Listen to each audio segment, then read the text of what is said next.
রেজা বাবু, রেজা বাবু, কি করছো তুমি শুয়ে শুয়ে? তুমি টেডিটাকে গুলি করছো শুয়ে?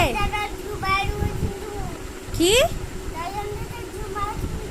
আমাকে গুলি করবে? দেখো তোমার মাথার উপরে একটা ভুতু আছে, দেখো। কি ওটা বলো তো? আরে জ্বালানায় ঝুলছে, দেখো তোমাকে টেনে নিয়ে চলে যাবে জ্বালানা দিয়ে। দেখো দেখো, ওঠো। কি আছে ওটা?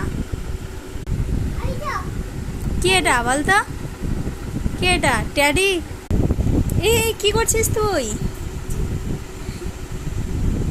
টেডিটা তোকে ধরে নিয়েছে আর ছাড়বে না। দেখো, আর হাতটা ধরো তো আমার, আমি তোমাকে টানবো। এই কই ছুটছে না তো, টেডি তোমাকে ধরে রেখে দিয়েছে, যা আর ছাড়বে না তোমাকে। বেরোতে পারছিস না?